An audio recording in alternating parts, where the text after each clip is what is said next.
Welcome to The Critical Path, Project Management and Leadership in Complex Environments, the podcast where we explore how leadership and project management come together to deliver complex projects when failure simply isn't an option.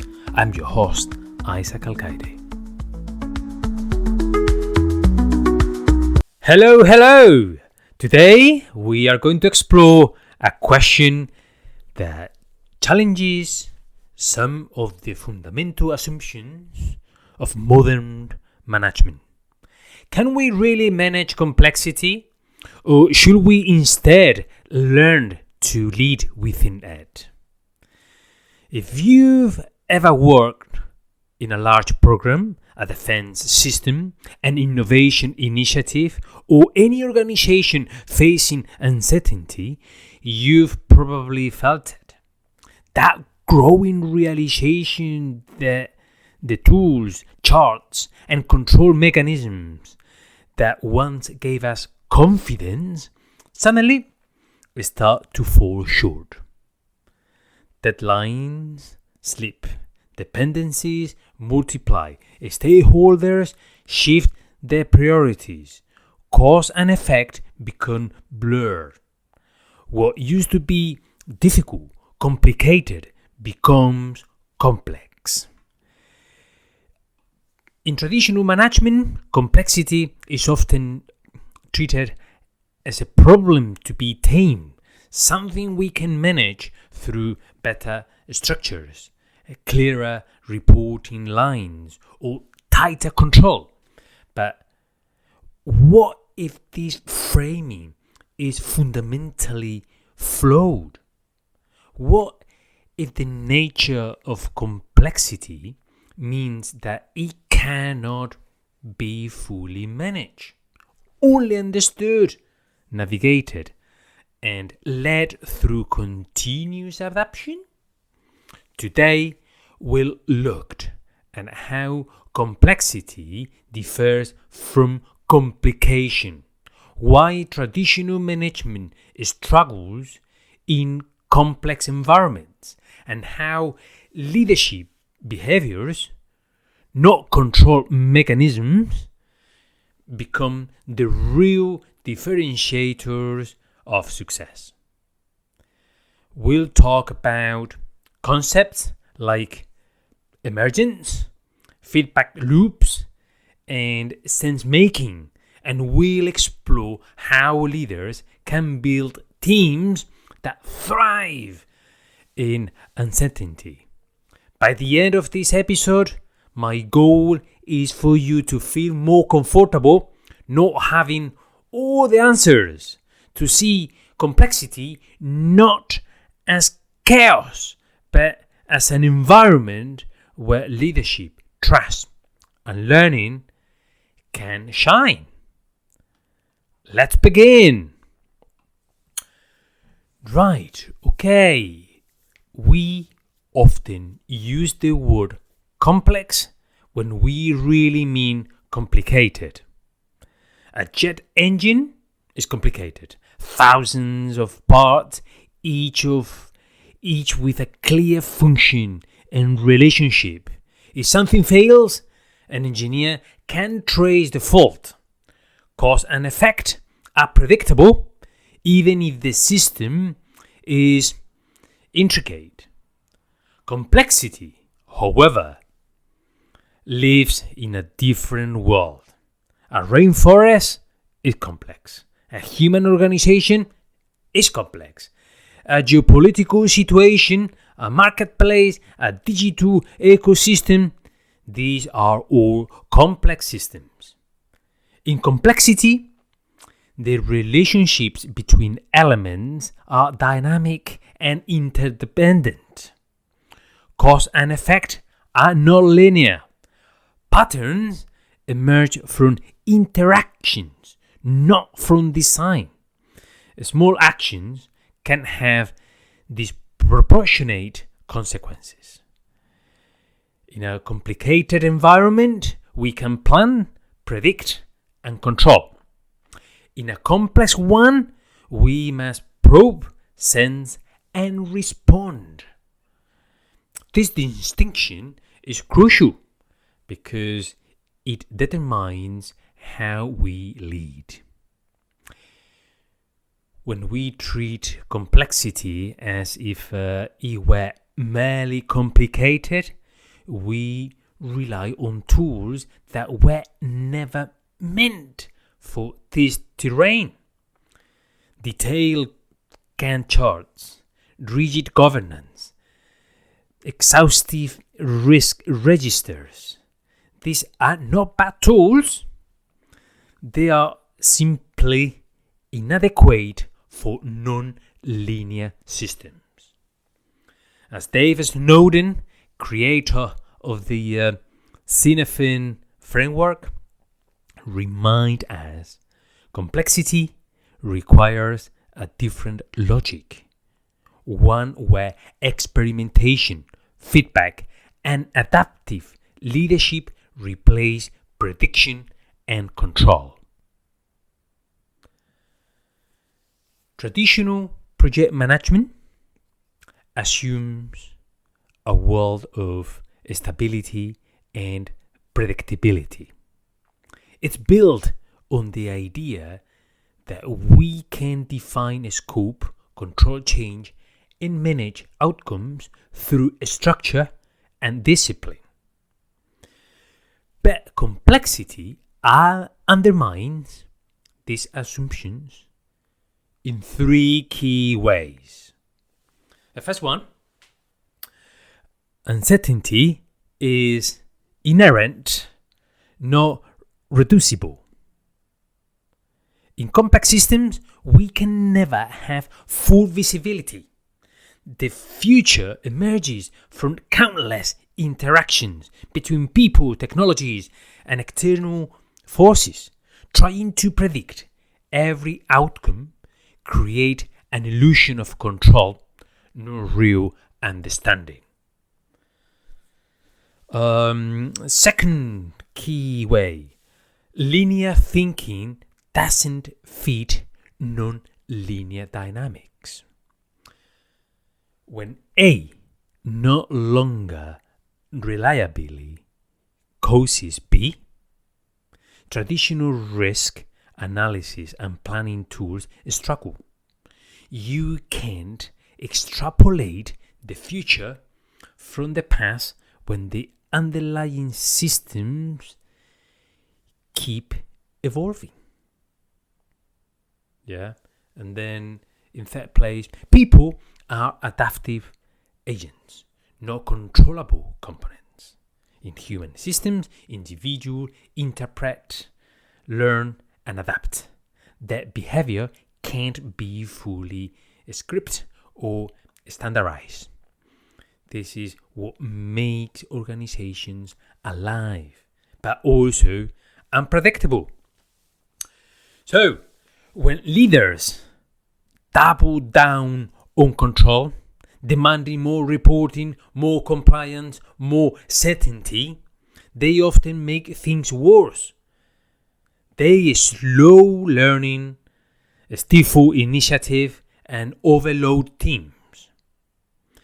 The antidote is not less discipline, but a different kind of discipline, one centered on sense making, experimentation, and trust. I would like to now make sure we understand how complexity can be led.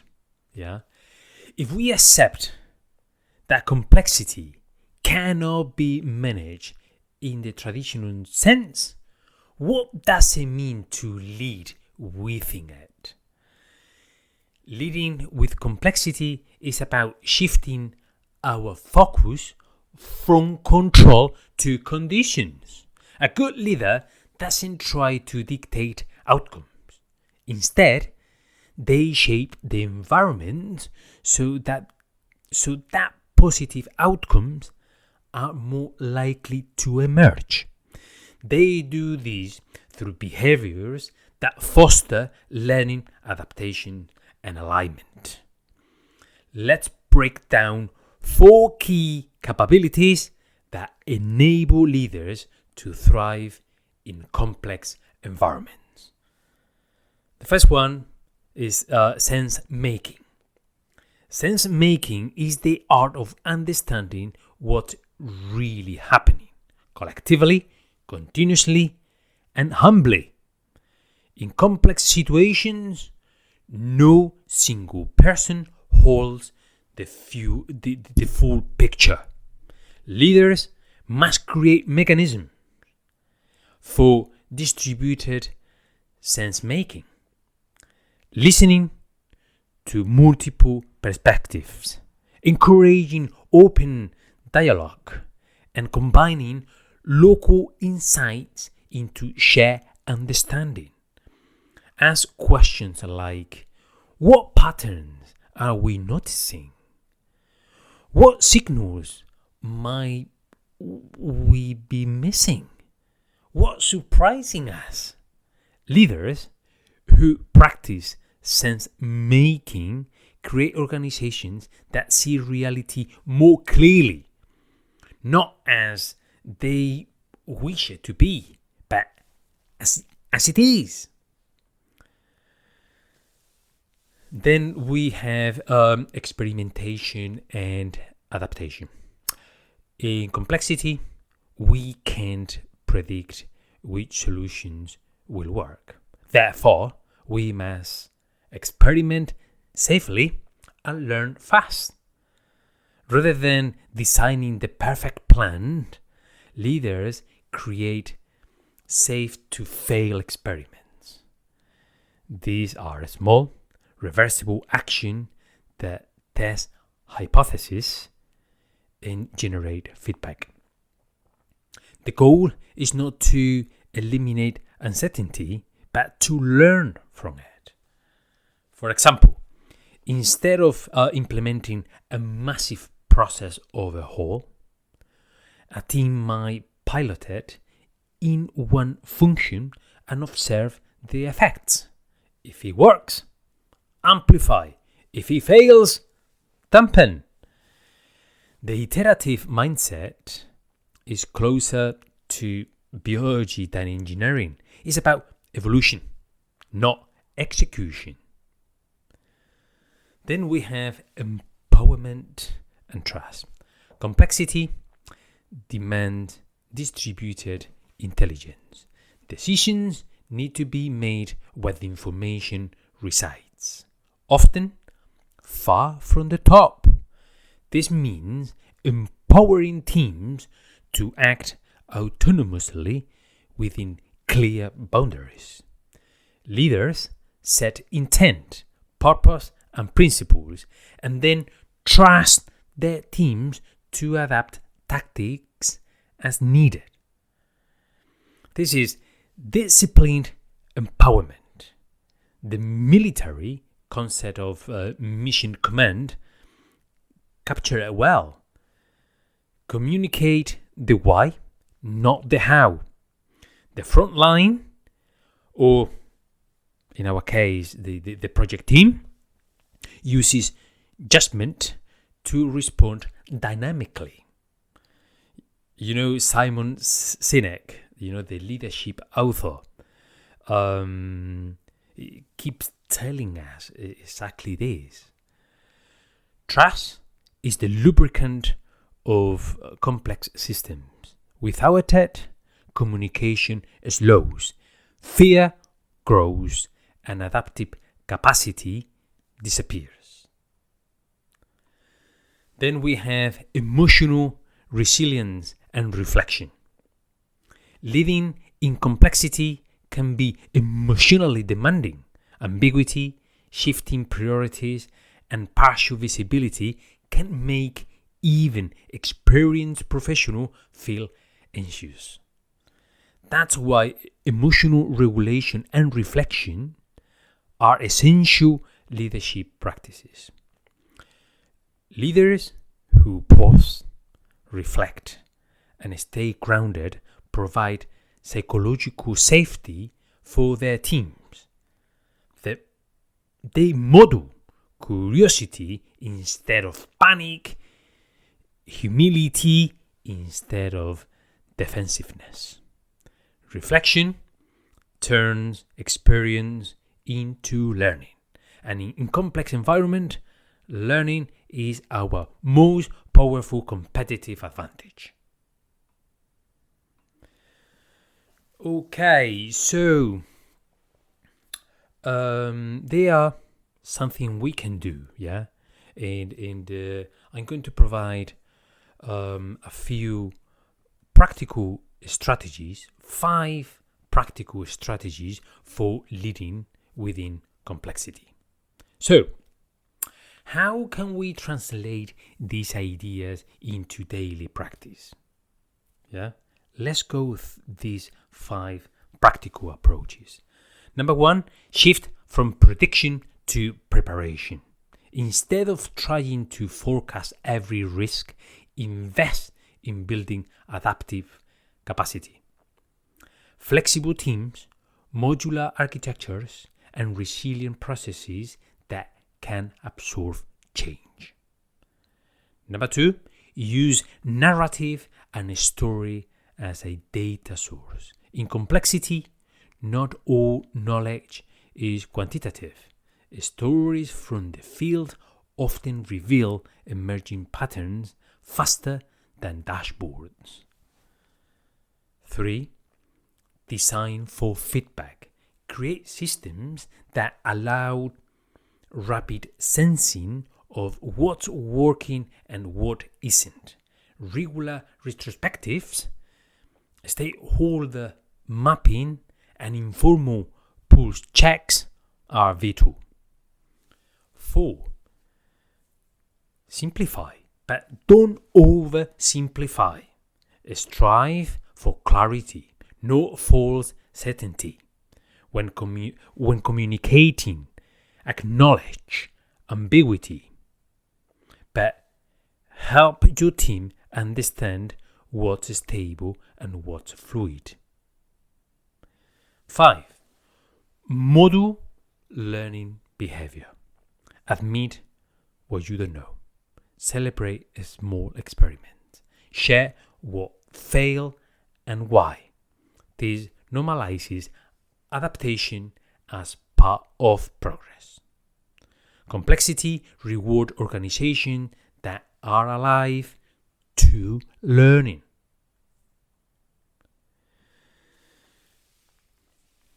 At the heart of this transformation is a mindset shift, from control to curiosity.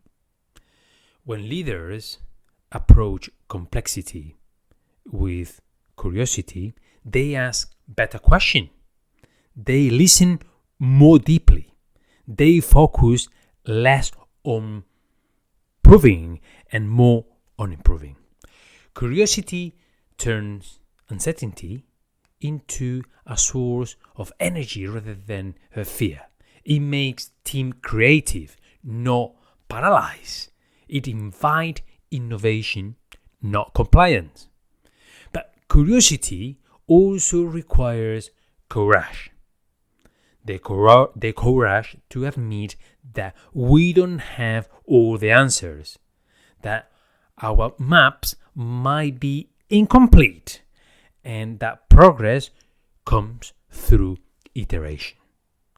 As Margaret Whitley famously said, leadership is in the capacity to hold a system in the presence of complexity, uncertainty, and paradox, and still move forward with hope.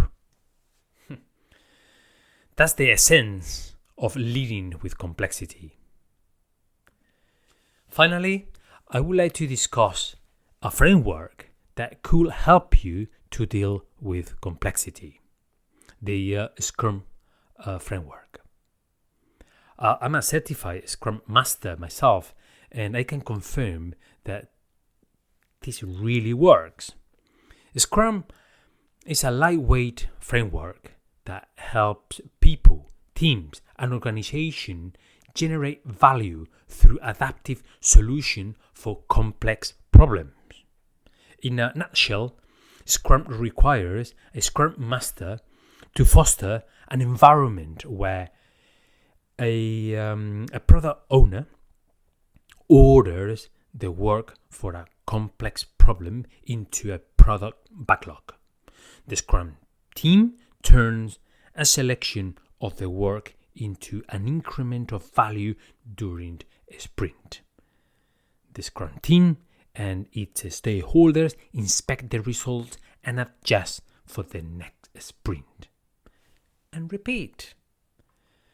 Scrum is founded on empiricism and lean thinking. Empiricism asserts that knowledge comes from experience and making decisions based on what is observed. Lean thinking reduces waste and focuses on the essentials. Scrum employs an iterative, incremental approach to optimize predictability and to control risk. Scrum engages a group of people who collectively have all the skills and expertise to do the work and share or acquire such skills as needed. Scrum combines 4 formal events for inspection and adaptation within a containing event, the sprint. These events work because they implement the empirical Scrum pillars of transparency, inspection, and adaptation. Let's pause for a moment and reflect. Think about the last project or initiative you were involved in that felt complex. Maybe it was a digital transformation, a merger, or a safety-critical engineering program. Ask yourself, how much of our effort went into trying to control the uncontrollable? How much time did we spend reacting to surprises that were almost inevitable? How comfortable were we with no knowing? Now imagine instead, a culture that embraces uncertainty as a given, a team where people are encouraged to explore, share early insights, and adapt continuously. What will change? Meetings will sound different. Reporting will be less about justification and more about learning. Leaders will ask, what are we noticing instead of, are we on plan? And perhaps, most importantly, people will feel trusted. That's the shift we are talking about, from managing complexity to leading within it. It's not an excuse to abandon structure or discipline. It's an invitation to practice a more human, adaptive form of leadership, one that matches the world we live in. Okay, I think we are nearly there. We are going to close this episode. So, can we really manage complexity? Perhaps not in the traditional sense, but we can learn to lead within it by fostering sense-making, experimentation, trust, and reflection. The world isn't getting simpler. Our projects, our organizations, our societies are becoming more interconnected, dynamic, and unpredictable. That's not a problem to fear. It's an opportunity to evolve.